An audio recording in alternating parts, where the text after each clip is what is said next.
Welcome back, guys. Thanks for tuning in. Thanks for taking the time to spend a little time with me. I always appreciate that, guys. And we're going to start this back up with Madden NFL 18. We got these film sessions here, guys, where I'm basically going to break down a play, show the good, show the bad, whatever it is we see in the play, give feedback, etc., etc. So this was the first one. I got a lot of them already recorded.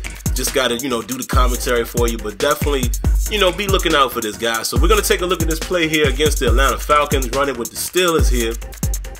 And we're looking right here, we see Antonio Brown is able to beat his guy right there off of the line. Nothing unusual, but we want to keep an eye on that because, just like NY Kia pointed out, there's some issues with the press, inside and out and things like that. So we want to keep an eye on that. But I'm just basically showing you the defense here, the man coverage, pretty good across the board for the most part. So, just showing you how everything is playing out here. And we're going to get into the meat and potatoes of the video here in just a moment. But I definitely like how the man coverage is playing right there. When you're talking about the NFL, any guys who are relatively decent or starters can generally stay that close, to their opponent, their receiver, whoever they're guarding, and guys generally get open like Antonio Brown does, or there's a blown assignment. Now let's take a look at the pocket here, man. The offensive line is doing a good job. But what I also want to focus on is you see DeCastro and Marcus Gilbert there, number 77. You kind of see that they're both doing the same thing in terms of the interaction. Got to get some more variety there. I'll definitely be speaking to Clint on that. We got to make it a little more dynamic in terms of the way the O-line and D-line interact. And I know that's a building process. I know Clint, definitely has high expectations, for himself and team in terms of how they do the offense and defensive line. So you just always want to provide that feedback. Now, here's another thing I want to talk about as well. This interaction here, I'm cool with it, right? I'm cool with it, but we need to have the defense. The defensive lineman needs to be focusing on the quarterback.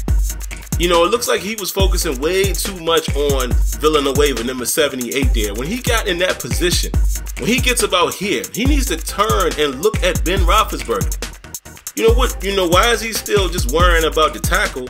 Your head needs to be following the quarterback to know where you need to work off of to get where you're trying to go. So that's some other things that we need to get, tightened up, or at least, implement something of that nature, that type of AI behavior. Now, here's the thing I really wanted to talk about. This is why I love target passing. And even though this wasn't a completed pass, just look at this.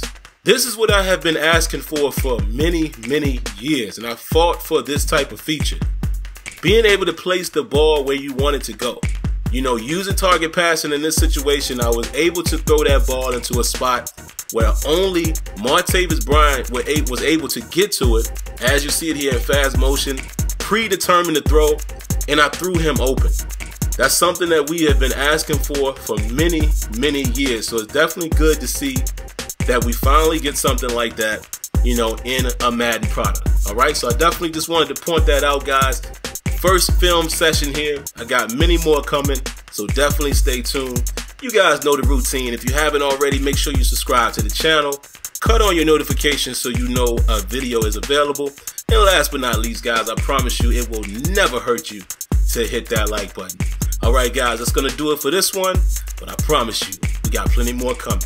All right, stay tuned. Peace.